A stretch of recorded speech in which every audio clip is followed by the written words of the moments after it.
Kitab Uqdul ini cenderung, kalau kitab Uqdul ini cenderung lebih netral dan lebih general, tidak seperti kitab-kitab pendahulu yang lainnya gitu.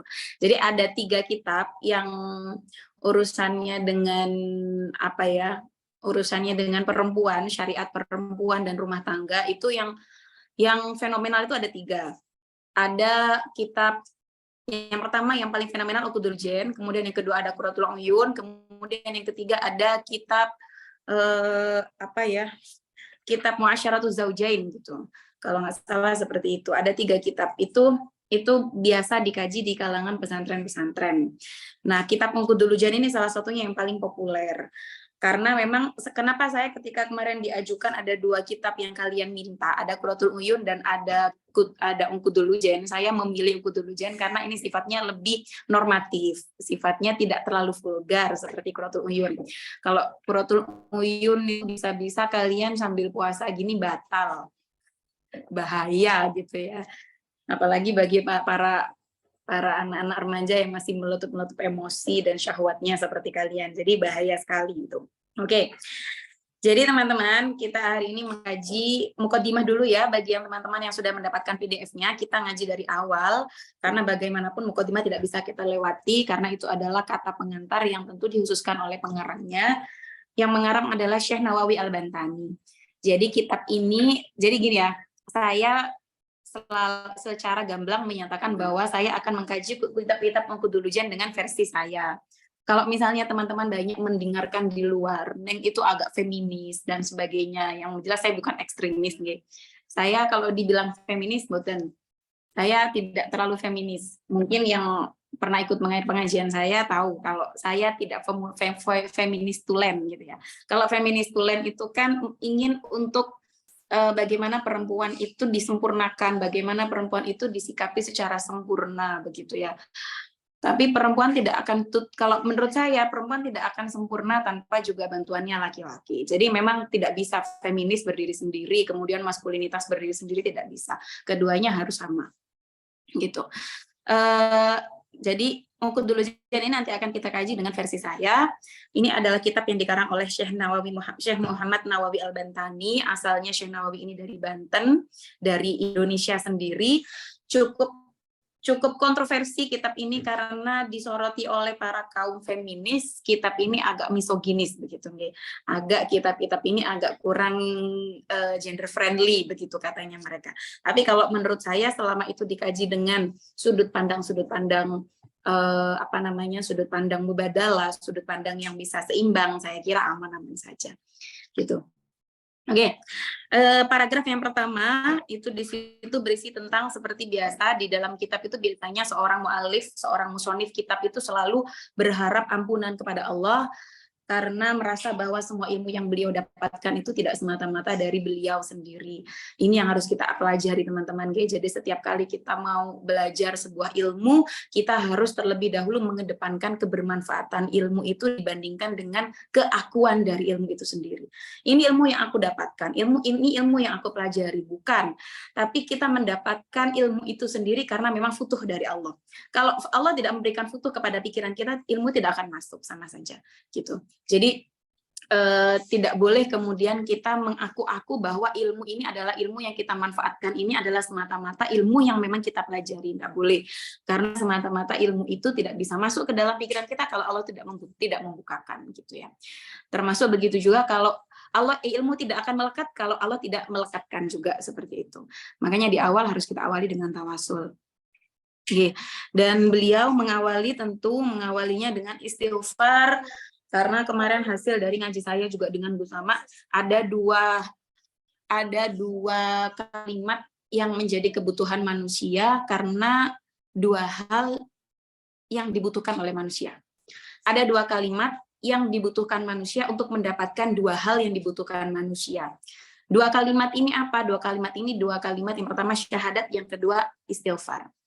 Jadi asyhadu alla ilaha illallah, astagfirullah, ini adalah 2 kalimat yang harus kita selalu baca dan selalu kita dengungkan karena untuk mencapai 2 hal yang kita butuhkan. Apa itu 2 hal? Yaitu dakhalal jannah wa'idkum minan nar. Masuk surga dan dijauhkan dari api neraka. Oke. Jadi 2 kalimat untuk dua kebutuhan. Oke. Jadi perbanyak asyhadu alla ilaha illallah, astagfirullah untuk nanti kita mendapatkan 2 hal yang kita butuhkan gitu nggih. Makanya kalau misalnya sampean baca wiridan apa namanya? Wiritan di ba'da witir itu ya, kalau sudah selesai witir asyhadu alla ilaha illallah, astagfirullah, nas'alukal jannata wa na'udzubika minan nar, sama seperti di Rauhah. Itu kalau bisa itu dibaca dilanggengkan 1 hari 300 kali minimal. Nggih. Nah, kemudian juga setelah itu beliau menceritakan tentang bahwa kitab ini adalah kitab namanya Uqdul Lujain fi Bayani Huquqiz Zaujain. Jadi memang lebih kepada ilmu mubadalah dalam rumah tangga. Saya asumsinya kenapa saya mau saja ngaji Uqdul Lujain, karena saya yakin kalian nggak akan punya waktu lagi untuk ngaji. Apalagi yang sudah semester-semester akhir ini, sudah menjelang-menjelang, ini ada Ella, ada Dinda, itu sudah hampir-hampir sudah itu. Mana lagi yang sudah menjelang-menjelang membuat undangan itu. Yang saya tahu di atas sendiri di layar saya ini ada Ella dan ada Dinda itu. Dinda Miftahul Inayah maksudnya, bukan Dinda Safira. Aman kamu Din. Oke. Jadi asumsi saya kalian ngajinya akan sulit lagi ngaji, maka saya tetap akan mengajarkan ngajinya. Tidak akan terlalu vulgar, santai, teman. Tidak vulgar-vulgar banget, kecuali kalian baper. Oke. Kemudian di sini ilmunya tentang Uqdul Lujain fi Bayani Huquqiz Zaujain. Jadi ini lebih kepada tentang hak-hak suami istri gitu ya. Hak-hak suami istri, bagaimana nanti di sini kalau di daftar isi, kalau sampean lihat di daftar isi, di situ isinya ada nanti ini. Jadi di dalam kitab ini diawali oleh Syekh Nawawi Al-Bantani dengan ucapan Bismillahirrahmanirrahim. Kenapa? Karena Bismillahirrahmanirrahim ini adalah ujung kalau dibilang apa namanya induk dari Al-Quran adalah Ummul Quran adalah Al-Fatihah. Maka induk dari Al-Fatihah adalah basmalah. Dan induk dari basmalah adalah huruf ba-nya. Padahal seringkali ketika kita membaca basmalah, membaca Fatihah secara cepat, itu biasanya bismillahnya, ba-nya itu samar. Bismillahirrahmanirrahim. Padahal ba itu adalah induk dari Al-Fatihah.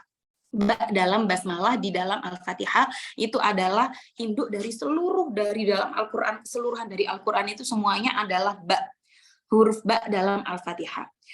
Jadi kalau induk dari seluruh surat di dalam Al-Quran adalah Al-Fatihah, Al-Fatihah itu induknya adalah basmalah, basmalah induknya adalah huruf ba, maka induk dari seluruh surat dalam Al-Quran adalah huruf ba dari surat Al-Fatihah di dalam basmalah. Begitu. Jadi jangan dihilangkan, bahkan ba-nya itu harusnya zahir gitu, harusnya jahar. Nah, kenapa kok seperti itu? Karena menurut Syekh Nawawi Al-Bantani itu ba-nya di situ, bismillahnya ba-nya di situ itu mengandung harapan bima yakun dan wa bima sayakun. Apa yang akan terjadi dan apa yang nanti akan terjadi. Maksudnya ini adalah, makanya ketika kita diminta oleh Allah, kamu kalau kepingin mendapatkan pahala dari sebuah perbuatan yang kamu lakukan, bacalah bismillah di awalnya dan akhiri dengan hamdalah di akhirnya. Karena bismillah di ba-nya sendiri itu mengandung harapan-harapan baik supaya kita mendapatkan apa yang akan terjadi dan yang nanti akan terjadi, begitu. Jadi makanya kenapa misalnya kita mau makan, baca bismillah gitu ya. Baca bismillah karena supaya makanan ini mendapatkan harapan kita untuk menjadikan manfaat di yang nanti kita lakukan. Kita mau melakukan apa supaya mendapatkan manfaat dari makanan ini, dan nanti ketika di akhirat juga mendapatkan manfaat dari makanan yang kita makan hari ini, begitu. Jadi bima yakun wa bima sayakun. Bima yakun di dunia dan wa bima sayakun itu di akhirat nanti. Begitu. Makanya toh gampang tuh ngomong bismillah gitu tuh ya. Mau ngapain tuh bismillah gitu. Masuk kamar mandi bismillah. Mau apa bismillah. Kecuali sesuatu yang nggak siap. Kan sekarang itu banyak toh orang-orang itu kan yang pamer, ngomongnya pamer gitu, tapi diselubungi dengan Masya Allah, Tabarakallah gitu ya. Malaikatnya bingung gitu kan. Malaikatnya bingung mau nulis iki kate pamer, tapi kok ngomongin Masya Allah, Tabarakallah gitu ya. Atau mungkin ada orang yang riak gitu ya, ada orang yang riak tapi dibalut dengan alhamdulillah gitu ya. Jadi mau apa, alhamdulillah saya akhirnya bisa melakukan tahajud pagi hari ini gitu ya. Alhamdulillah Al-Quran saya telah hatam, alhamdulillah gitu ya. Niatnya kepengen riak tapi dibalut dengan hamdalah. Niatnya kepengen pamer tapi dibalut dengan masya Allah tabarakallah. Nah ini malaikatnya bingung gitu ya. Jangan sampai naudzubillah nggih. Jadi meskipun Allah tahu niat kita di dalam hati, tapi toh manusia yang lain tidak tahu. Jadi apa namanya, Allah tetap tahu gitu ya. Innallaha ya'lamu ma yusirruna wa ma yu'linun. Allah tahu apa yang ada di dalam hati kita dan apa yang terang-terangan kita lakukan. Oke. Jadi hati-hati. Oke.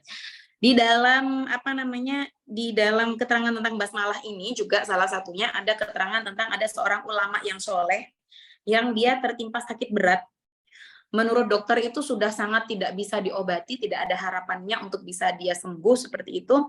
Tapi beliau ingat tentang rahasia di balik membaca basmalah. Akhirnya beliau terus-menerus melanggengkan, meneruskan membaca wirid basmalah. Bismillahirrahmanirrahim, bismillahirrahmanirrahim.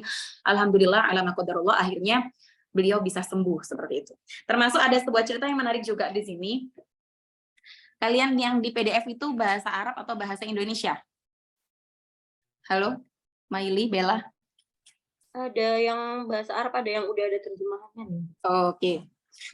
Nah, ada cerita yang menarik juga di situ. Kalau yang ada di versi bahasa Indonesia mungkin bisa membaca lebih detail ya. Jadi ada cerita tentang seorang suami yang ingin garai istrinya gitu ya. Jadi istrinya taat, tapi suaminya nggak enak kalau nggak ngusili, nggak garai gitu ya. Nah, itu si istri itu punya kebiasaan melakukan semua hal itu bismillah, bismillah, bismillah. Apapun itu dilakukan itu dia selalu mengawali dengan bismillah. Mungkin akhirnya suaminya, karena suaminya mungkin telinganya terbuat dari setan dan juga hatinya terbuat dari setan, Allah tidak tahu saya seperti apa. Dia tidak suka dengan apa yang dilakukan oleh istrinya, tidak suka dengan yang dilakukan oleh istrinya, maka kemudian akhirnya dia cari-cari cara, dia pengen menguji gitu ya. Dia pengen menguji bagaimana kekuatan dari apa yang sudah diistiqomahkan oleh istrinya. Akhirnya dia bilang, istriku, aku tuh nggak suka sama apa yang kamu aku lakukan, tapi aku coba ini, aku menguji keamanah kamu. Ini saya punya sekantong uang emas, saya kasihkan ke kamu, tolong kamu jaga, simpan rapat-rapat gitu ya. Ini tolong disimpan rapat-rapat. Nah, tapi kemudian ternyata karena memang si suami ini memang niat untuk nggarai keistiqomahannya si istri, akhirnya pada suatu malam, padahal sudah dijaga oleh istrinya, sudah dikunci, tapi dibuka oleh si suami dan diambillah itu kantong yang dengan isi uang yang dia titipkan itu, terus dia cemplungkan ke dalam sumur gitu ya. Dia cemplungkan ke dalam sumur. Coba saya mau lihat gimana sih, sekuat apa sih istri saya gitu kan. Nah, ini laki-laki manipulatif lah kira-kira seperti itu ya. Kan sekarang banyak sekali laki-laki yang model-model seperti ini, cari-cari cara gitu ya.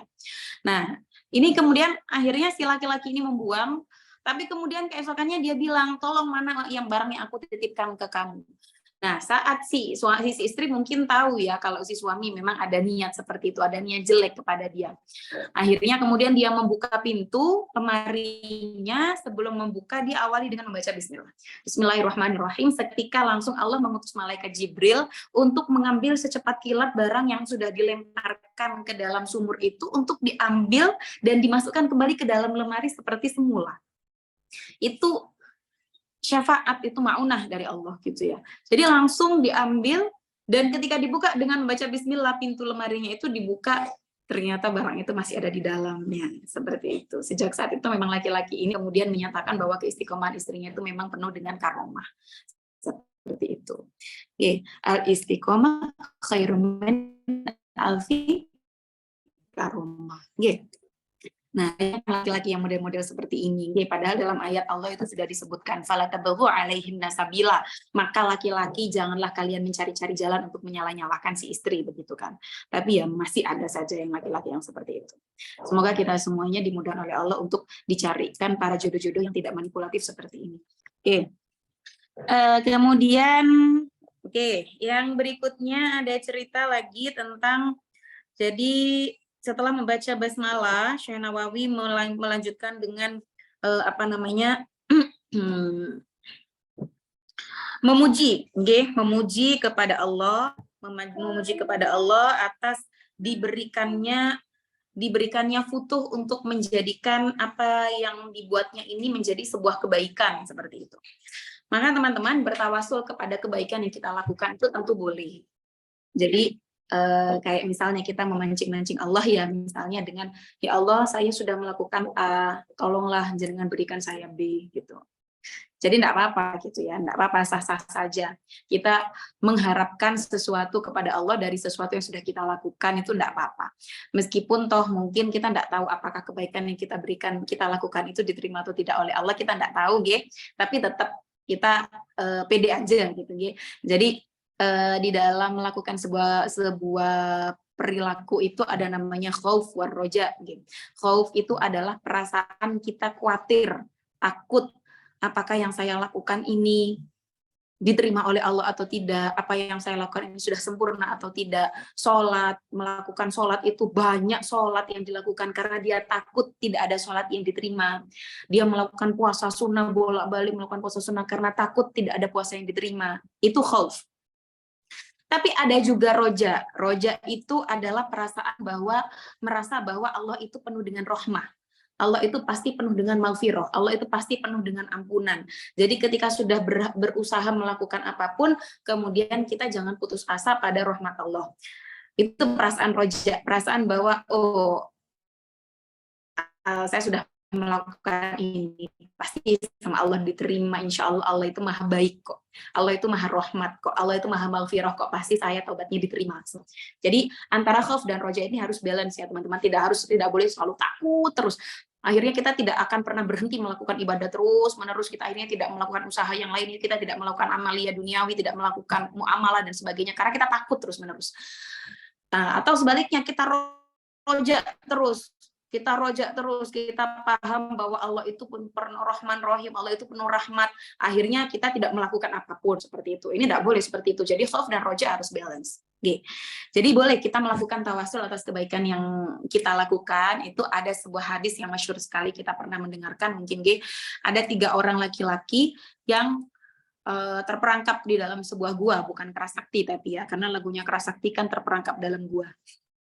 Jadi ada 3 orang pemuda terperangkap di dalam gua dan tertutup dengan bola besar gitu ya, bola dari dari batu besar seperti itu tertutup.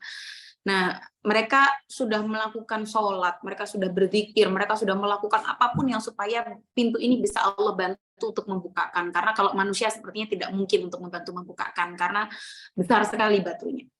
Nah, akhirnya apa yang mereka lakukan? Akhirnya mereka mencoba. Kita sudah melakukan zikir yang memang bisa langsung kepada Allah tapi tidak hasil gitu. Coba apakah mungkin kita bisa enggak tawasul dengan muamalah yang kita lakukan kepada manusia dengan kebaikan yang kita lakukan kepada manusia. Akhirnya mereka nyoba. Orang yang pertama, ya Allah, saya itu orang yang berbakti sekali kepada orang tua saya, ya Allah. Saya itu punya perahan sapi perah banyak.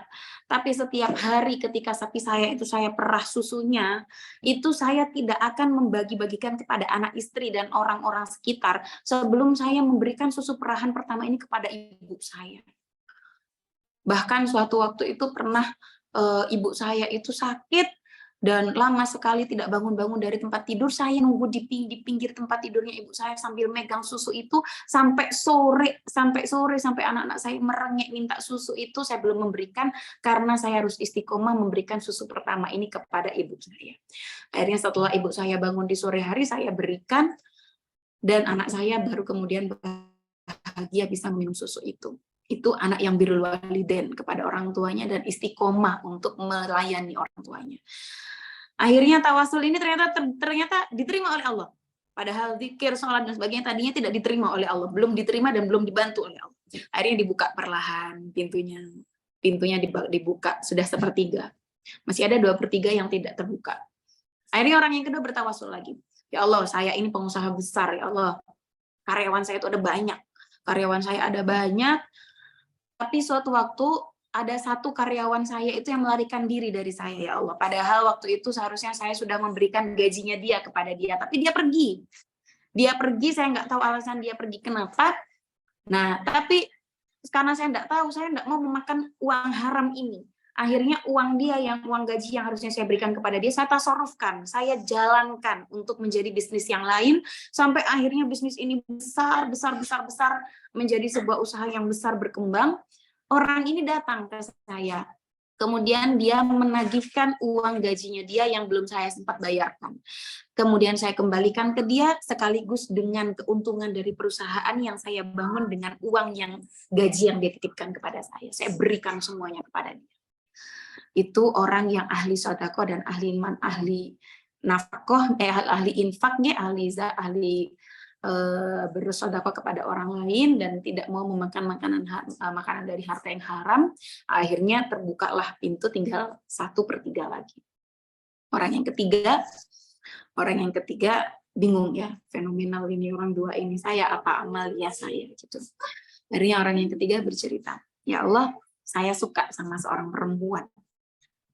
Saya suka sama seorang perempuan ini cantik, perempuan ini semelohai, perempuan ini apapun, kaya dan sebagainya, semua ciri perempuan solihah, perempuan baik ada di dia, ya Allah. Nah, saat saya nembak perempuan ini ditolak, tapi karena saya kaya, suatu waktu perempuan ini butuh sekali dengan bantuan saya. Akhirnya dia minta bantuan kepada saya. Saya minta bantuan kepada kamu, tapi saya tidak punya uang sepeser pun untuk membayarkan kepada kamu. Tolong saya bantu dengan harta kamu, dan saya memberikan balasan kepada kamu dengan apa yang saya punya, termasuk diriku. Dia mau siap membayar dengan badannya yang tadinya diharapkan oleh si laki-laki tadi ini. Tapi kemudian si laki-laki ini, karena dia takut kepada Allah, dia menyatakan, enggak, ini akhafullah, saya takut kepada Allah. Enggak, saya takut kepada Allah. Saya membantu kamu murni karena membantu kamu, tidak usah kamu membayar apapun kepada saya, bahkan dengan tubuhmu yang sangat-sangat saya harapkan. Akhirnya terbuka semua pintunya. Gitu. Jadi bagi teman-teman semuanya yang berpacaran, ini juga hadis ini juga tidak hanya untuk laki-laki, bagi yang perempuan juga seperti itu. Kalau sampean bertawasul dengan amalia, sampean menolak laki-laki karena takut kepada Allah, insya Allah ini termasuk amalan yang sangat diinginkan sama Allah. Nah, ya.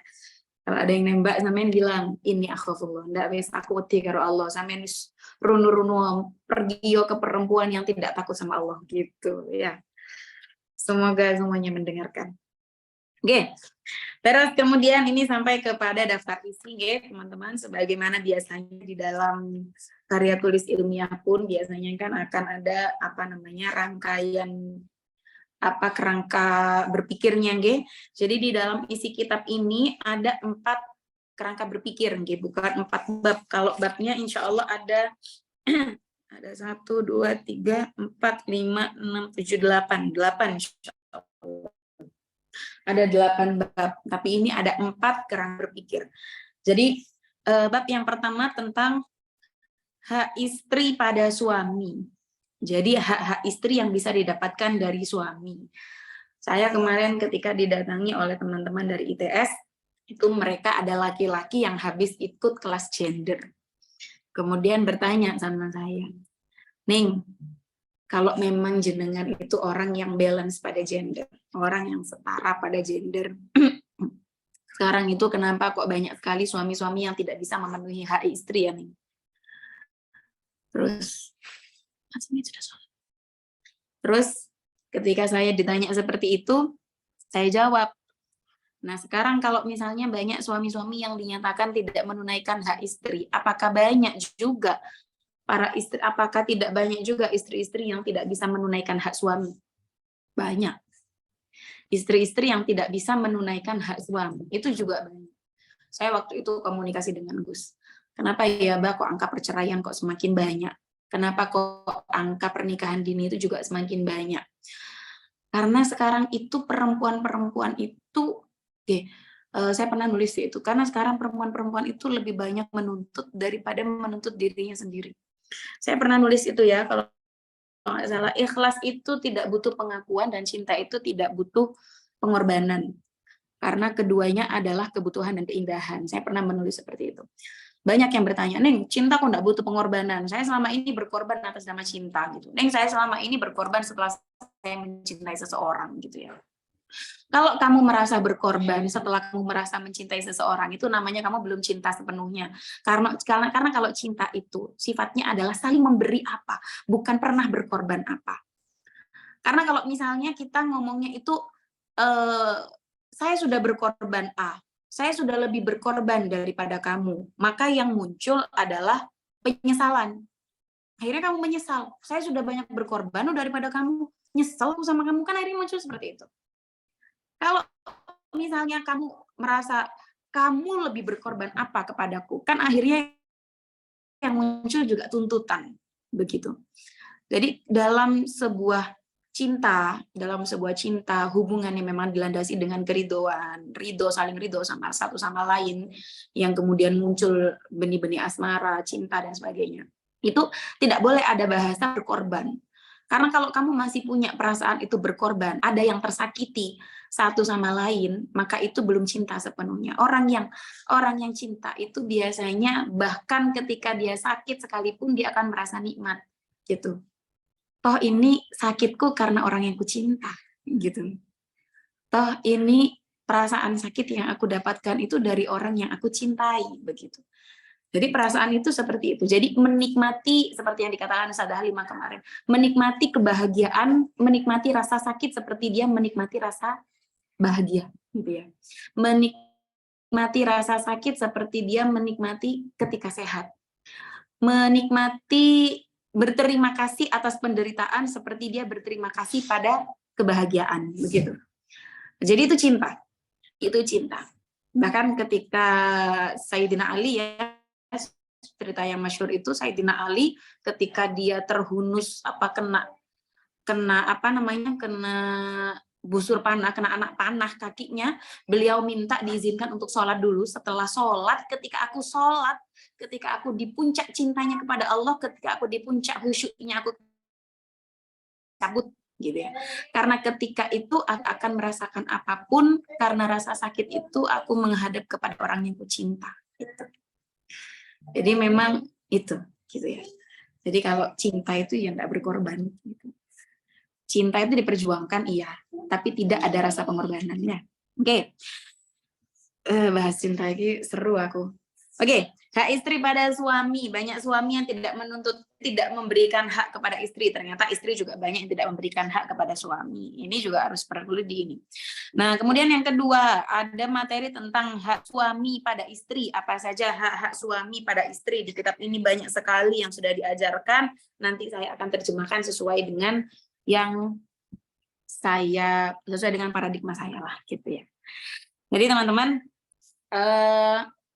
bagi teman-teman yang jomblo, ini harusnya tiga ilmu ini harusnya integrated, kalian harus dapatkan.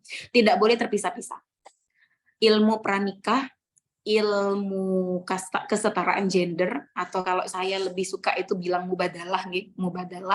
Kemudian yang ketiga ilmu parenting. Tiga ilmu ini tidak boleh dipisahkan. Belajar parenting saja. Padahal menjadi orang tua yang baik itu hadiah pertama untuk anak kita adalah mencarikan pasangan yang baik. Jadi hadiah terbesar yang kita berikan kepada anak kita adalah pasangan kita harus baik dan memang bisa untuk mendidik anak menjadi baik. Gitu. Jadi tidak bisa dipisahkan. Pranikah, kemudian konsep mubadalah, kesalingan di dalam rumah tangga, kemudian parenting, ini tidak bisa dipisahkan. Jadi tiga ilmu ini harus bersinergi. Jadi kalau misalnya sekarang itu saya ngajinya juga akan ada sifat parentingnya juga, mubadalah tentu kitab ini membahas itu, pranikah juga. Oke. Hak suami pada istri. Teman-teman, kalau misalnya kita nanti syukur-syukur kita mendapatkan laki-laki yang baik. Laki-laki yang baik itu cenderung biasanya menahan diri. Laki-laki yang baik itu cenderung menahan diri. Tapi perempuan yang baik harusnya tahu diri. Jadi biasanya orang laki-laki yang baik itu biasanya menahan diri. Nggak mau bikin repot istrinya, nggak mau bikin masalah ke istrinya, nggak mau ngeruwet istrinya. Itu laki-laki yang baik biasanya. Tapi perempuan yang baik harusnya kita tahu diri. Oh, saya tahu suami saya ini baiknya nggak, Masya Allah. Dia nggak mau merepotkan saya, tapi saya bilang ke dia, saya suka kok dengan repotkan Mas. Gitu. Kalau misalnya suami kita nggak mau minta tolong sama kita, tapi kita tahu diri, kita bilang, Mas saya suka dimintain tolong sama jenengan gitu. Jenengan butuh apa gitu ya. Jadi itu juga harus dipahami gitu. Sebagaimana yang biasa saya katakan, itu kan skill bagi seorang perempuan itu ada dua. Skill seorang perempuan itu ada dua. Kepekaan itu bisa dinilai dengan dua hal ini. Gitu. Kamu peka sebagai perempuan kalau kamu memang sudah punya dua skill ini. Yang pertama, menyuruh tanpa meminta. Gimana caranya kamu belajar menyuruh tapi tidak usah meminta? Nah, ini sulit ya. Gimana caranya nih? Saya kepengen menyuruh kepada suami atau kepada orang lain. Ini belajarnya ke orang lain dulu sebelum kita kepada suami. Menyuruh orang lain tapi tidak terkesan meminta. Menyuruh tanpa meminta gitu, deh. Gimana caranya? Kalau suami saya ahli sudah. Misalnya gini. Misalnya suami itu Gus itu biasanya gini, saya bikinkan cookies gitu ya, saya sudah bikinkan cookies, Mbak ada cookies gitu ya. Gus itu nggak nyuruh saya apapun, tapi sambil makan cookies iki barengannya opo yo. Jadi kan kita langsung tuing-tuing, langsung paham, oh cookies itu barengannya kopi, oke, kopi kan jenengan butuh kopi ya, ambilkan kopi gitu. Atau misalnya kayak baju baru misalnya habis mengeluarkan baju, atau misalnya Gus itu biasanya ini biasanya yang paling sering terjadi di rumah saya. Saya lupa melipat mukena. Gus itu enggak pernah marah-marah sama saya nyuruh. Ayo bersihkan mukena yang sama ini mau sampein sendiri. Atau sekarang misalnya saya pun juga begitu. Suami biasanya naruh handuk kelempraan misalnya tiba-tiba di gagang pintu dan sebagainya. Ya, saya enggak pernah kemudian menyuruh dia meletakkan, enggak. Saya ngambil tapi ada di depan beliau. Nah, kan gitu. Ngambil, meletakkan di jerengan, di tempat handuk, tapi di depannya beliau. Nah, itu kan menyuruh sebenarnya. Ini loh, aku lo delek gitu kan. Nah, itu skill. Menyuruh tanpa meminta. Karena ketika sesuatu itu harusnya dilakukan, tapi tidak dilakukan, dan akhirnya kita meminta kepada orang yang harusnya melakukan itu agak sakit kan. Iya yo, aku ngerti, yo kan gitu akhirnya. Iya yo kan gitu. Ya. Nah, kemudian skill yang kedua, melakukan sebelum diminta. Itu skill. Kita sudah melakukan duluan sebelum diminta. Jadi pagi-pagi gitu, nggak usah diminta, sudah membuatkan duluan kopi. Bahkan tanpa dikode-kode dulu sudah dibuatkan seperti itu. Itu skill perempuan peka. Skill perempuan peka itu dua. Lah Neng gimana sekarang kalau misalnya perempuan sudah belajar peka tapi laki-lakinya enggak peka, gimana Neng? Sama halnya seperti yang dikatakan oleh Gus Baha. Gus Baha itu kemarin sempat saya repost dan saya kirimkan ke Gus sama itu. Mbak ini loh katanya Gus Baha gini Mbak gitu ya. Seorang istri itu kalau lagi marah itu anggap saja sebagai seorang motivator. Tapi kalau pas dia lagi baik, lagi kalem, anggap dia sebagai psikiater gitu katanya. Oh dari dulu perempuan itu ya begitu itu. Perempuan itu ya senengane ngomel, perempuan itu ya ket biyen ya senengane ngamuk-ngamuk. Lah sampean seru itu sudah terjadi sejak dahulu kala kok yo sik maitu wae nang bojomu kan gitu. Jadi itu sudah kodrat gitu. Itu tuh sudah kodrat. Laki-laki enggak peka, itu sudah kodrat gitu. Ya sudah, toh kalau misalnya nanti ternyata kamu mendapatkan laki-laki yang peka, alhamdulillah. Tapi kalau misalnya kamu mulai sekarang mindsetmu, saya siap dengan laki-laki yang tidak peka. Kalau suatu waktu sama Allah diberi karunia Allah kepada kamu laki-laki yang peka, alhamdulillah. Padahal saya kan siapnya untuk laki-laki yang tidak peka ya Allah gitu. Kok suatu saat kemudian Allah menyiapkan laki dan kesiapan kamu, ya sudah, kamu sudah siap gitu. Toh laki-laki juga memang tidak peka gitu. Seperti kalau mungkin yang kalian tahu yang hari ini saya baru post itu di status saya itu setiap kali saya LDRan dengan Gus itu sering yang membuat puisi, yang membuat pantun itu saya. Jadi kayak saya tadi ngirimkan di tahun 2019, saya baru obrak-abrik note itu ternyata di situ muncul pantun yang saya kirimkan ke Gus ketika LDR.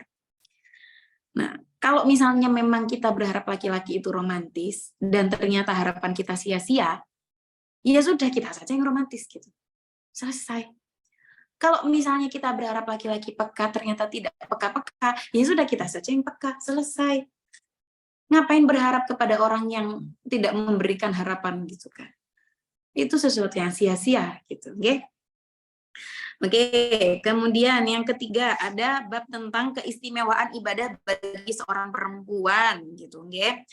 Jadi tolong teman-teman, nanti akan sering muncul banyak pertanyaan. Kenapa sih kesannya kok Islam itu seperti darah perempuan? Kenapa banyak aturan itu lebih kepada beban ganda kepada perempuan? Perempuan itu lebih banyak aturannya dibandingkan laki-laki. Percayalah teman-teman, karena kita juga yakin perempuan itu lebih banyak sumber dosanya dibandingkan laki-laki.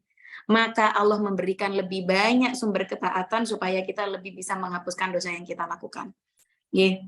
Wes, nanti kita bahas. Bab yang keempat, haramnya laki-laki melihat yang bukan mahram. Ye. Karena tugasnya perempuan menutup aurat, tugasnya laki-laki menutup matanya, menutup pandangannya. Oke.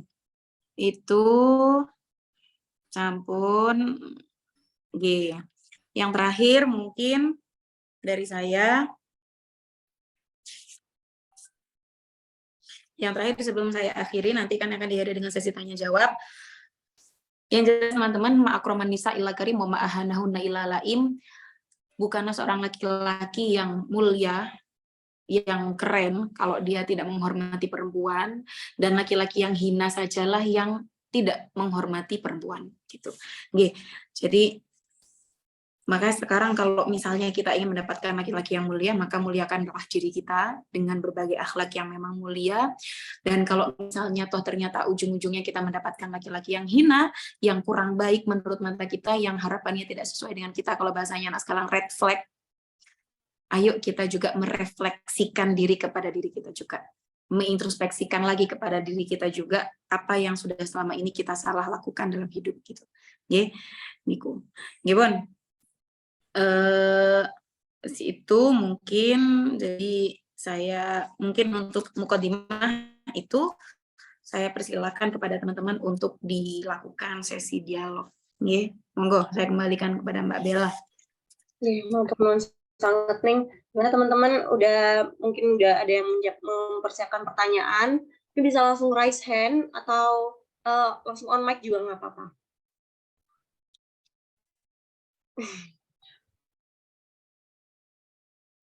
Halo. Kalau orang nggak bertanya itu ada dua, atau bisa jadi paham banget, bisa jadi nggak paham banget. Monggo. Yeah. Mungkin dimulai dari pertanyaan saya mawon gini. Sebenarnya Niki mungkin nanti bakal dibahas lebih lanjut gini. Cuman saya tertarik sama salah satu statement yang juga ini jadi apa ya, di sini tuh jadi banyak diomongin gitu sama teman-teman saya juga, bahwa saatnya di Islam itu perempuan itu lebih banyak dosanya daripada laki-laki. Gimana ya, Ning? Statement itu tuh cukup gimana ya, Ning? Kontroversial ya, bener. Akhirnya muncul orang-orang yang bahwasannya, nggih.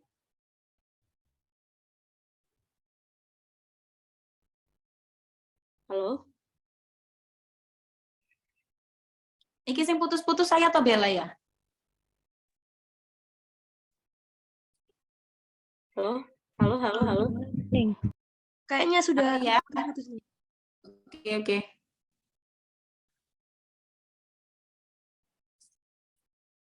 Silakan. Halo ya, silakan. Diulangi Bel, tadi enggak jelas. Sudah jelas, teman-teman.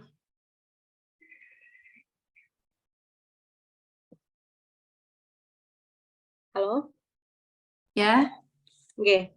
Gini, jadi itu tadi nih Widat kan sempat mention statement yang kayak perempuan tuh lebih banyak dosanya daripada laki-laki itu di Islam. Nah, itu memang memunculkan juga banyak apa ya, kontroversi gitu loh nih di antara mungkin saya dan teman-teman saya juga di sini nih. Karena kenapa kok mungkin gimana ya nih? Kenapa kok Islam tuh bisa mengklaim seperti itu gitu loh nih, padahal harusnya kalau misalkan Islam itu memang katanya memuliakan perempuan atau apa ya, lebih maksudnya perempuan itu lebih mendapat banyak perhatian gitu, tapi kalau misalkan dasarnya itu karena perempuan lebih banyak dosanya, itu kayak saya ngerasanya kurang kurang balance, kurang setara aja gitu nih. Mungkin saya mau nanya pendapat nih lihat aja itu, karena tapi kayak saya dan teman saya secara pribadi, bukan kayak yang diskusi besar gitu sih, itu kayak nggak menemukan iya ya kayak gitu, mulai dari najis, terus abis itu katanya perempuan tuh lebih beresiko kayak gitu-gitu deh. Mungkin itu pertanyaan dari saya minta pendapat nih lihat aja. Oke, noted. Nuhun. Ini dijawab langsung atau ada yang bertanya lagi, monggo?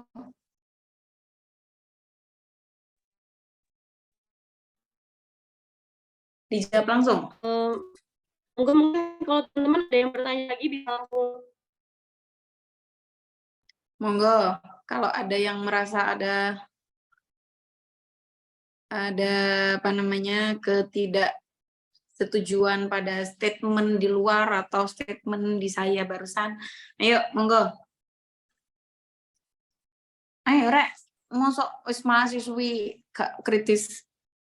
Wih, ada Cantik. Ini ada pertanyaan dari Cantik nih, izin bertanya. Tadi kan yang sempat bilang kalau suami tidak romantis maka kita harus romantis. Tetapi perempuan kan pasti mau feedback dari suami tanpa kita kode dan kita minta. Nah, bagaimana cara mensyukuri suami yang kurang romantis? Mungkin bisa dijawab juga nih. Curhat. Oke, ini yang nomor 2. Sudah dari dulu ya. Saya jawab dulu yang pertama. Oke. Kalau nggak salah menurut Bella gini, kenapa kok seakan-akan kok Islam itu menyatakan bahwa perempuan itu lebih potensial untuk berbuat dosa lebih banyak daripada laki-laki, seperti itu ya. Katanya kan Islam itu ramah perempuan, memuliakan perempuan, tapi kenapa kok statementnya kok seperti itu gitu ya. Jadi gini ya, disadari atau tidak disadari memang sumber dari yang sumber dari kemaksiatan yang dilakukan oleh perempuan ini memang lebih banyak, entah perempuan ini menjadi pemicu atau perempuan ini menjadi korban gitu ya dari itu sendiri. Jadi bahkan ada ayat fala takhda'na bil qaul gitu ya. Maka janganlah perempuan itu ayat tentang Rasulullah, Allah itu memerintahkan kepada istri-istri Rasulullah itu supaya suaranya itu tidak dihalus-haluskan begitu ya. Jadi bahkan kadang perempuan itu menjadi pemantik dari sebuah dosa. Kemudian juga atau mungkin bisa menjadi korban dari sebuah dosa. Intinya begini, kalau misalnya kita mengaca lagi kepada kita, contoh misalnya ya, laki-laki itu kalau misalnya diajak ghibah, asik nggak? Nggak asik. Laki-laki kalau diajak ghibah nggak asik. Tapi kalau ngajak ghibah kepada perempuan, sama-sama perempuan, nggak selesai sampai sehari. Sehari itu nggak akan selesai. Contoh kecil itu seperti itu. Maka memang karena kan apa katanya Umar bin Khattab kan begitu. Saya tidak pernah menyesali beribuan kali diamku, tapi saya pernah menyesali 1 kali dari ucapanku, gitu kan. Jadi intinya dalam dalam bahasa entah itu anatomi, entah itu komunikasi pun juga sudah mengamini bahwa perempuan itu adalah makhluk yang paling lebih banyak ngomongnya dibandingkan dengan laki-laki. Maka semakin banyak ngomong pun juga semakin banyak potensi dosa di dalamnya, seperti itu. Apakah itu kemudian berarti orang yang tidak banyak ngomong itu tidak banyak dosa? Oh, tentu tidak, tentu sama saja banyak dosanya begitu kan. Cuma biasanya potensi kalau di dalam ilmu syariat orang yang masih hanya dalam kerentak saja, sombong dalam hatinya saja, itu tidak terhitung sebagai sebuah dosa. Tapi ketika sudah diomongkan, nah seperti tadi saya baru ketika mau mengaji Zoom ini, saya baru saja dapat video, ada seorang perempuan yang beli tas ala-ala Dior gitu, tapi dari emas gitu ya, dipamerkan notanya 500 sekian juta kayak gitu. Terus di captionnya bilang Masya Allah, Tabarakallah kayak gitu. Nah, ini ketika sudah diomongkan, sudah dipamerkan, ini menjadi dosa gitu. Ini sudah menjadi dosa.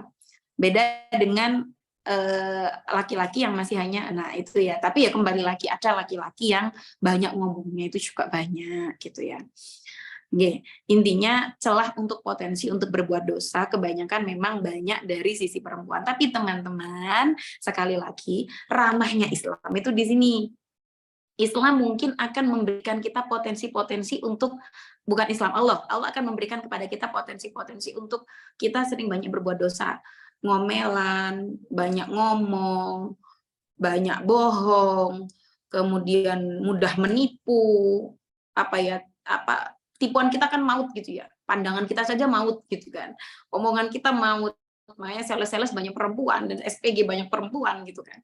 Jadi memang kita diberi potensi-potensi seperti ini, tapi karena Islam itu ramah bagi perempuan seperti yang saya katakan di awal tadi, banyak sekali ibadah-ibadah perempuan itu yang nilainya melebihi nilai laki-laki. Contohnya yang pertama, membesarkan anak. Makanya doa perempuan itu tentu lebih dhuwur gitu ya, lebih nyundul langit doa seorang ibu. Kemudian baktinya anak kan 3 kali lebih banyak daripada bapak.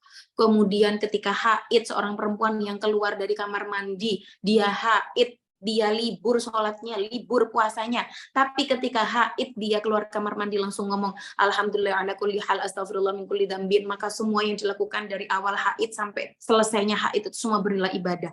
Enak toh gitu. Padahal kamu nyambi Netflix, kamu sambil nyambi apa, tapi semua dari awal sampai akhir karena kamu membaca lafaz itu tadi dan dinilai sebagai sebuah ibadah. Enak toh gitu. Banyak ladang pahala yang bisa didapatkan oleh perempuan. Termasuk hamil di pagi pas siang hari sampai pagi hari sampai siang harinya seorang yang hamil itu dinilai seperti puasa, malam harinya dinilai seperti sholat sepanjang malam padahal nggak ngapa-ngapain. Itu nilai plusnya seorang perempuan. Ketika menyusui pun begitu banyak sekali nilai plus bagi seorang perempuan di dalam Islam gitu. Meskipun sisinya memang sisi banyak potensi, sebagai potensi dosanya perempuan itu juga banyak, tapi ladang pahalanya bagi seorang perempuan itu juga banyak. Itulah cara membalanskannya Islam seperti itu. Gitu loh teman-teman. Oke. Jadi kita taat sama suami pun begitu tinggal di dalam rumah, disuruh tinggal di dalam rumah, misalnya suami posesif, misalnya kita disuruh di dalam rumah. Itu bahkan pahalanya sama seperti kita pahalanya berperang dan meninggal di jalan Allah. Itu enak toh gitu ya. Enak. Melahirkan juga begitu. Ketika melahirkan anak lahir dengan selamat, kita dapat pahala jihad. Enak gitu. Jadi begitu. Karena memandangnya seperti itu. Tidak boleh kita memandang Islam itu sepatah-sepatah. Oh, kenapa Islam itu Islam bilangnya ramah, tapi statementnya perempuan banyak dosa gitu. Tapi banyak dosa kita diberi potensi pun banyak pahala gitu. Oke. Jadi seperti itu memandangnya gitu ya. Oke. Bella gimana Bel? Mungkin izin menanggapi malah gini. Mungkin kalau misalkan soal perempuan banyak ngomong dan banyak gibah itu mungkin bisa kita bilang itu stereotype ya nih. Kayak mungkin ketika perempuan itu sudah apa ya? Halo? Ya, ketika perempuan itu mungkin ya? Sudah masa harus stereotype kayaknya kok itu sepertinya universal gitu. Enggak. Apa Noponeng, ngapunten. Putus-putus. Ternyata ada yang maskulin, itu kan hanya sifatnya hanya sepersekian persen gitu kan. Jadi bahkan ayat ghibah sekalipun itu ditujukannya juga untuk perempuan gitu. Jadi ya potensi itu Allah yang memberikan dan juga Allah sendiri juga yang mengukur gitu, yang melihat gitu. Memang ada manusia-manusia perempuan-perempuan yang sudah bisa mengerem itu, ya tentu. Sama halnya seperti gini, perempuan itu hormonal, kalau misalnya sudah haid itu bahaya, hati-hati. PMS itu perempuan itu pasti marah, perempuan pasti gini. Perempuan itu nggak bisa jadi hakim karena perempuan itu secara emosional itu dia tidak bisa melawan, emosionalnya dia lebih tinggi daripada logikanya dia dan sebagainya. Itu yang baru menurut saya itu stereotype gitu. Sama seperti mengatakan perempuan itu naqisatul akal, akalnya itu sedikit, itu juga stereotype gitu. Baru itu yang stereotype. Nah, kalau misalnya intinya gini ya, jenis dosa-dosanya itu banyak gitu loh. Tidak harus ghibah, tidak harus apa-apa begitu. Tapi yang jelas jenis atau potensi untuk untuk berdosa itu memang banyak seperti itu, lebih banyak seperti itu. Oke. Maka kalau misalnya seperti tadi yang saya bilang, kalau misalnya kenapa hakim untuk tidak, kalau dalam Islam hakim tidak boleh dari perempuan seperti itu, karena dikatakan katanya perempuan itu emosionalnya lebih tinggi daripada laki-laki seperti itu. Tapi ada banyak juga perempuan yang secara emosional dia lebih matang daripada laki-laki. Ketika misalnya dia PMS, dia berusaha meredam emosionalnya secara hormonal, dia berusaha meredam. Dia ketika hamil pun begitu, dia kepingin ngidam dan lain-lain, tapi dia berusaha tidak menturuti hawa nafsunya itu. Itu juga banyak perempuan-perempuan yang seperti itu. Jadi tidak bisa juga dikatakan perempuan itu nakis secara akal, itu juga nggak bisa begitu. Oke. Makanya kalau misalnya dikatakan perempuan juga banyak dosa, itu juga enggak begitu ya. Kalau misalnya mau dikatakan seperti itu, ya bolehlah kita mengatakan seperti itu, boleh. Yang jelas kita diberikan banyak fitrah, pahala, peluang kita untuk mendapatkan pahala itu juga banyak gitu. Jadi nanti kita akan membahas itu banyak sekali hukum-hukum dalam Islam itu nanti yang akan dinilai kok bebannya lebih banyak di perempuan, termasuk adab apakah perempuan itu lebih harus menjaga adab dibandingkan laki-laki? Ya enggak juga, sebenarnya laki-laki dan perempuan juga harusnya sama gitu. Cuma bedanya perempuan itu lebih bisa menjaga malu dibandingkan laki-laki. Yo, intinya ginilah, antara fitrah dengan orientasi ini harus dibalancekan gitu. Jadi kalau misalnya fitrah itu bisa balance, orientasinya juga bisa kita dapatkan gitu. Ya bisa kita luruskan gitu, seperti itu. Kalau misalnya mau protes ini stereotip ya banyak lah stereotip dalam hidup ini. Yang jelas kalau misalnya itu bersumber dari Allah, ya sudah kita terima saja. Meskipun itu kita tidak melakukan, itu tidak terjadi pada kita gitu. Gitu. Gimana Bel? Masih ada tanggapan lagi? Ya mungkin bisa dilanjutkan di pengajian selanjutnya, karena ini ternyata banyak banget nih yang nanya nih. Mungkin bisa dilanjutin menjawab pertanyaan Cantik dulu, apa saya bacakan dulu pertanyaan-pertanyaan yang lain di sini? Oke, Neng izin bertanya, kalau suami tidak romantis maka kita yang harus romantis, tapi perempuan kan mau feedback, mau apresiasi ya dari suami tanpa kita kode dan kita minta. Bagaimana cara mensyukuri suami yang kurang romantis? Pernah mendengar Khodimul Ummah, Sayyidul Ummah Khodimuhu. Jadi kalau misalnya kita mau diratukan oleh suami kita, maka memang terlebih dahulu kadang kita memang harus belajar jadi budaknya terlebih dahulu, kasarnya begitu ya. Jadi kita harus memang DP dulu, harus memang tawaduk dulu, belajar bagaimana cara memuliakan dia, bagaimana cara. Jadi ketika dia paham bahwa memang kita itu bisa diajak kerjasama, bisa diajak kolaborasi dengan dia, bisa satu frekuensi dengan dia, maka ya dia akan meratukan kita lama-kelamaan seperti itu. Jadi apa yang kita lakukan sebenarnya nanti akan kembali kepada kita sendiri gitu. Ya sudah toh, kita melakukan apa yang bisa kita lakukan. Dia nggak bisa romantis, kita yang romantis. Dia nggak peka, kita yang peka. Lama-kelamaan kita akan mengajari dia peka, lama-kelamaan kita juga mengajari dia romantis, seperti itu. Jadi tidak ada yang perlu kita syukuri, yang ada perlu kita lakukan gitu ya. Kalau misalnya mau kita syukuri padahal suami kita akhirnya terkesannya kayak nyindir Allah gitu. Kita mau mensyukuri sesuatu yang tidak datang kepada kita, jadinya kayak kita nyindir sama Allah gitu ya. Tapi ya, atau misalnya kita mau mensyukuri pada suami kita gitu, alhamdulillah aku punya suami nggak peka, kan itu kan jadi nggak enak gitu ya, itu kan jadi nggak enak gitu. Atau misalnya alhamdulillah aku punya suami yang peka, itu kan juga nyindir gitu, padahal belum peka gitu. Jadi ya tetap saja bersyukur atas apa yang sisi lainnya dari suami yang sudah kita punya, meskipun unsur romantisnya belum dapat. Kalau biasanya plus minusnya laki-laki yang kurang romantis itu, jadi kan kita sudah belajar love language ya dan lain-lain. Kalau misalnya romantis itu kan juga banyak caranya ya, banyak caranya. Kadang beda memang laki-laki dengan perempuan love language-nya. Misalnya si istri misalnya love language-nya kepengennya yang kata-kata gombal, misalnya kata-kata romantis. Ternyata yang laki-laki giving gifts misalnya, memberikan hadiah.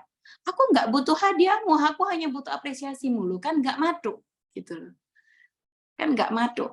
Nah, tapi teman-teman, laki-laki bukan wali, suami bukan wali. Beritahu dia, Mas, aku tuh love language-nya saya itu romantis, kata-kata romantis. Nggak perlu kamu kasih hadiah. Aku bisa, aku suka, aku nerima itu, gitu. Kasih tahu, nggak usah ngomong peka-pekaan. Kamu nggak peka sih, ya sudah dari dulu emang nggak peka gitu ya, sudah gitu ya. Jadi kita yang peka, kasih tahu dengan detail. Kasih tahu dengan detail, barangkali dia nggak tahu. Masa kayak gini aja nggak tahu, Neng? Jangan ngomong masa kayak gini nggak tahu. Semua orang itu punya FOE dan FOR yang beda-beda. Ya, punya apa namanya form of experience sama form of reference yang beda-beda. Kita nggak bisa kemudian mengatakan semua orang punya pengalaman yang sama dengan kita, akhirnya pengetahuannya sama, nggak bisa. Makanya harus kita kasih tahu, barangkali dia nggak tahu. Gitu ya. Gitu ya, Cantik, paham? Nah, terus kalau misalnya apresiasi itu kasih tahu, Mas, saya kayak gini tuh seneng, diapresiasi kayak gini aja, kalau tuh seneng, gitu dikasih tahu. Begitu caranya. Dan tentu mencontohkan itu jauh lebih baik, gitu. Contohkan. Oke? Dan insya Allah apapun yang kita usahakan itu ya pasti akan berdampak baik kepada kita dan tentu bernilai pahala dari Allah, gitu. Kalaupun memang kita yang harus mengusahakan lebih daripada suami, ya enggak apa-apa, itu nilainya ada di sisi Allah gitu. Oke. Gimana Cantik? Cantik gimana, ada tanggapan? Sepertinya udah cukup jelas nih.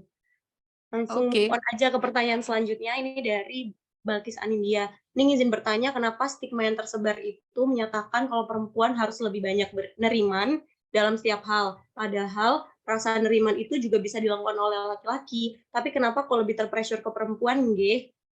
Ini bisa langsung dijawab Mama Ning. Begitu ya? Niku juga stereotip bukan, Ning? Itu enggak bisa kalau kayak gitu ya. Jadi apa namanya, kalau misalnya rasa neriman, rasa qanaah itu mungkin termasuk sama seperti yang tadi kayak saya katakan. Perempuan harus lebih menjaga malu daripada laki-laki, enggak juga. Yang punya rasa malu pun juga laki-laki juga harus sama, mungkin dalam level yang berbeda-beda gitu. Sama ini juga nerimannya pun juga begitu. Ya laki-laki juga harus punya rasa perasaan neriman yang sama. Ada sebuah makalah gini, fa inna fil qanaah rahatul qalbi wa fi husnil muasyarah ridha rabbi. Dalam apa namanya perasaan qanaah atau neriman itu akan terdapat kedamaian hati. Dan kedamaian hati saya kira dibutuhkan oleh dua sisi, laki-laki dan perempuan. Kalau saling menerima, saling memahami, saling terbuka, saya kira akan lebih damai gitu kan dalam kehidupan bersama gitu, keharmonisan rumah tangga dan sebagainya gitu. Jadi kalau misalnya dibilang perempuan harus lebih neriman, enggak juga, enggak boleh kayak gitu. Laki-laki pun harus neriman. Lah sekarang kalau misalnya perempuan dituntut untuk neriman, tapi laki-lakinya dituntut untuk selalu menuntut, ya enggak akan selesai harmonisnya. Jadi saya kira kalau misalnya dalam urusan seperti ini, tips-tipsnya itu ya nanti kita harus lihat, karena kalau dalam urusan menasehati itu kan kita harus melihat timing dan melihat karakter ya dari pasangan kita nantinya gitu ya. Karena nasihat tidak pada waktu yang tepat pun akan menjadi mafsadat gitu ya. Jadi kita harus melihat waktunya, kapan kita harus menasehati, kapan kita harus memberitahu. Kalau memang kalau misalnya neriman ini urusan apa ya? Neriman itu dalam urusan apa? Kalau nerima dalam urusan materi, jadi memang neriman ini banyak ya, konteksnya banyak. Neriman dalam urusan satu sama lain, antara karakter suami, istri, dan sebagainya. Neriman dalam urusan finansial, ini bisa diurus dengan urusan finansial antar sesama. Terus kemudian neriman banyak gitu ya, neriman. Intinya kalau misalnya dari dua sisi ini tidak bisa bersikap saling nerima, dan hal-hal seperti ini nih teman-teman bisa harus dikorek ketika ta'aruf. Ya, jadi kalau misalnya memang ada laki-laki yang mengatakan stereotip seperti ini kepada kita, berarti dia sudah gagal dalam ta'aruf tahap pertama untuk kita, gitu ya. Sudah wis, enggak usah ikut ta'aruf lagi ke saya kalau kamu sifatnya seperti itu, enggak bisa nerima kepada saya, gitu ya. Jadi neriman seperti ini harus masuk ke dalam bahasan ta'aruf. Nanti kamu kalau mau ta'aruf, kamu juga harus ngasih tahu kepada calon kamu. Saya ini tipikal orangnya A, B, C, D secara prinsip. jenengan nrimo kula napa mboten? Lek nrimo monggo, mboten nrimo nggih monggo gitu. Nggih. Jadi tolong ini dalam ke dalam materi ta'aruf nggih. Nah, juga dari pihak yang laki-laki pun begitu. Jenengan seperti apa tipikalnya, karakternya seperti apa, monggo diberitahukan supaya kula bisa neriman gitu. Jadi neriman itu yaitu qanaah itu ya karena kedamaian hati itu dibutuhkan untuk berdua, maka ya harusnya laki-laki dan perempuan itu juga harus sama-sama qanaah gitu. Gitu ya. Gimana Nindya, Balkis? Gimana, ada tanggapan Balkis Anindya? Mungkin sepertinya sudah jelas ya nih. Ini pertanyaan selanjutnya dari intinya kan problemnya itu kan di tradisi dan budaya di Indonesia yang memang cenderung ke patriarki ya, memang disitulah intinya. Jadi memang kesulitan kita itu karena sudah mengakar, kita tidak bisa semata-mata menyalahkan calon suami atau laki-laki yang ada di sekitar kita yang lebih pressure kepada perempuan karena dia juga dibentuk oleh lingkungan yang patriarki.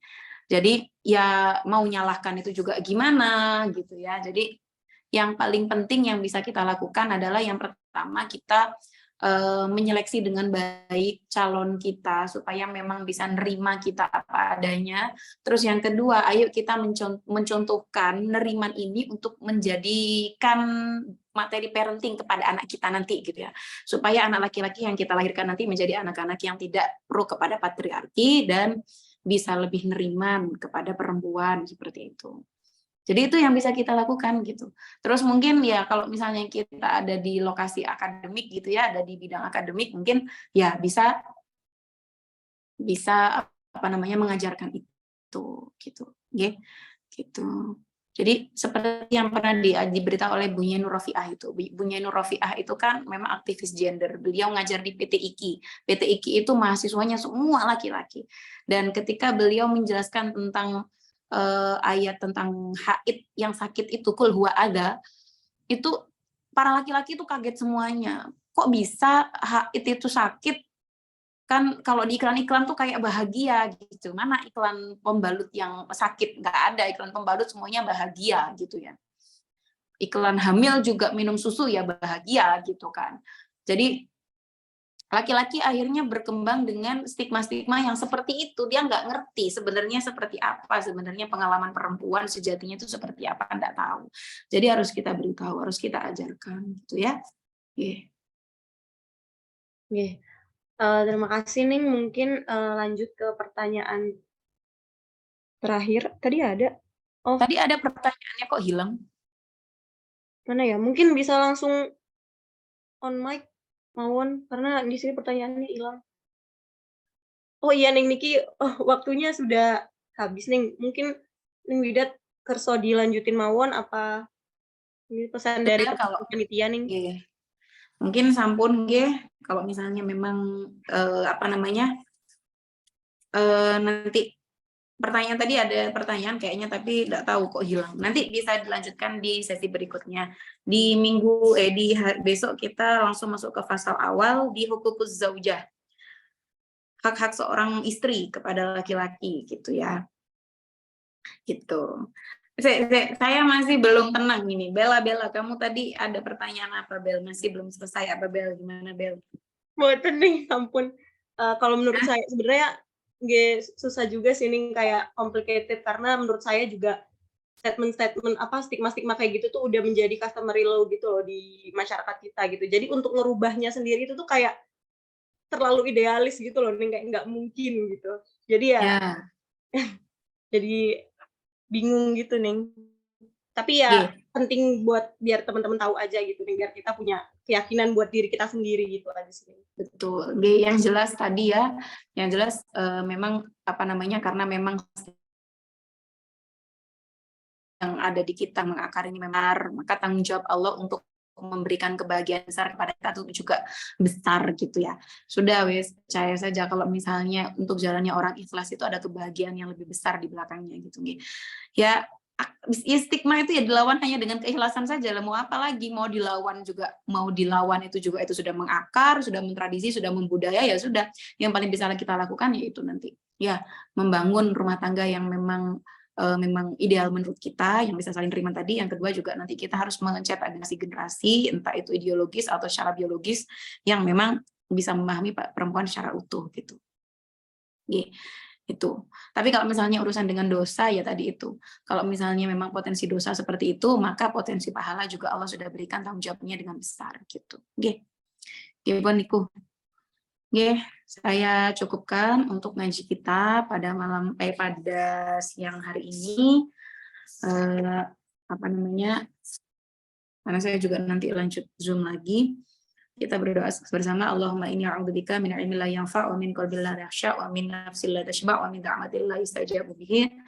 Wallahu a'lam bishawab. Matur nuwun. Wassalamualaikum warahmatullahi wabarakatuh. Waalaikumsalam warahmatullahi wabarakatuh. Terima kasih. Sami-sami, matur Sayang Neng nuwun. Nida. Tidak ada foto tak? Ini foto-foto. Iya nih foto. Teman-teman boleh silakan. On cam. Siapa yang foto ini? Almas nih. Yo, kok Satu, HP-mu kena sih, Rek? 1, 2, 3. Slide kedua. 1, 2, 3. Slide ketiga. 1, 2, Bukenan semua anak-anak ini ya? Sudah. Terima kasih waktunya. Neng. Simpen ya pertanyaannya buat besok semuanya, Ge. Lihat nih. Assalamualaikum. Wah. Matur nuwun. Terima kasih semuanya.